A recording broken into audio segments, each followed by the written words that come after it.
Special edition of Fraud Friday, live from Orlando.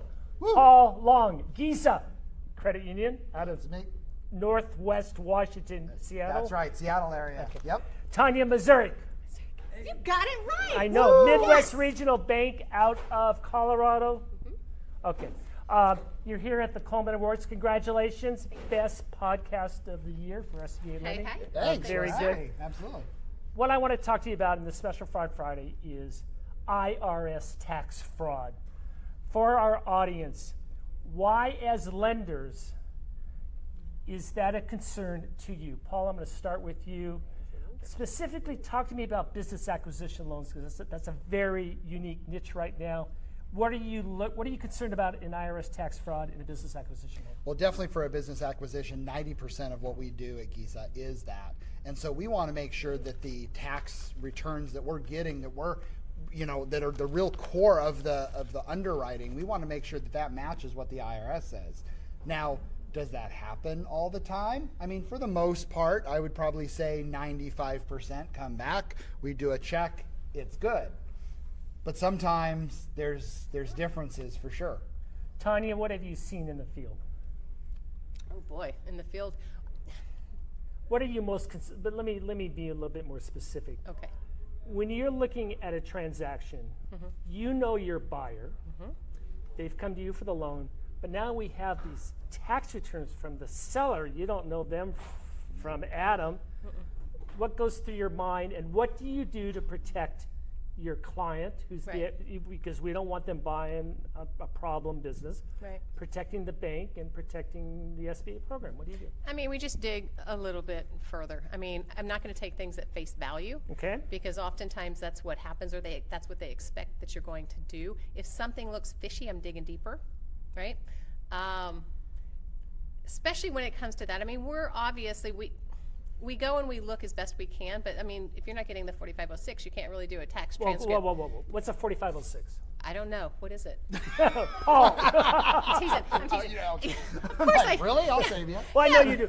I know you do, but I'm not. Yes. So the document. Yeah, go ahead. Yeah, it's the document basically that we fill out, that we get from the borrowers, that we can turn into the IRS to make sure that what we get as far as a tax return actually matches what the IRS says that they turned in for their tax return. Which in fact most times it is actually correct, but there are those times like you were talking about with one of yours, and I'll let you just go talk about Yeah, so I mean, sometimes when the numbers are different, 99 times out of 100, it is probably that there is an addendum that we did not receive.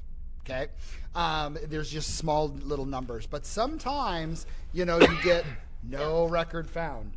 It's because of the comma. Oh, that's true. The friggin' comma on the 8821 on the, oh my gosh, they're very specific on those. But definitely, I definitely understand why they require it.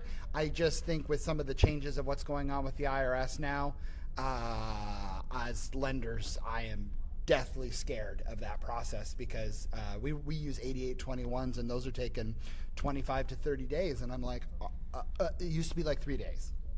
This is a fraud segment, so I will tell you about one fraud that I covered where there was a business acquisition loan.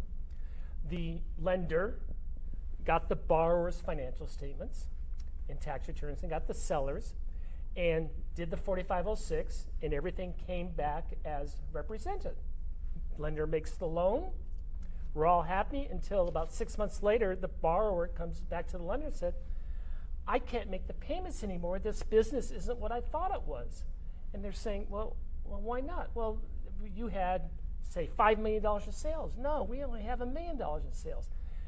They went back, pulled 4506s. The seller had actually filed fraudulent tax returns, then amended the returns, got the income tax all refunded to them, and there were losses. So don't do that. Don't do that. See, so the lender, you have this is what lenders do.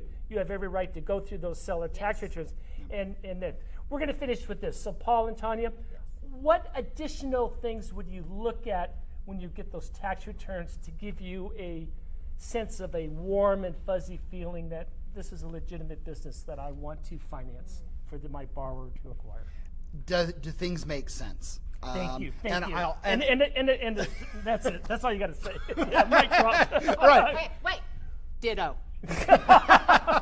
Well, and I think one thing to add to that, though, is as lenders, we need to be making sure that we're communicating with the buyers and the sellers, and do we feel confident with that? There is a trust, and if you've been in lending long enough, if you get that feeling somewhere in your body that something's not right, you better friggin' go down that road, because it'll hurt you if not. If you ask, I'm sorry, Tonya. If you ask the question, there's a reason why you're asking the question. Yeah. Tonya, go ahead. Well, and mine was just a simple one. Is it reminds me also of like sometimes when you get from like the business brokers and whatnot, and you get the seller's discretionary earnings and stuff like that. You kind of got to make sure that you're just digging in. Same thing with tax returns and everything across the board. If it doesn't make sense, or it's like, well, why are they selling if it's so amazing? Or Right. how are you actually putting that back? And why should I give you money to travel for whatever reason or whatever it is? You kind of just got to dig a little deeper. Same thing with tax Tonya? returns. Yes. Paul, thank you very much. Thank you.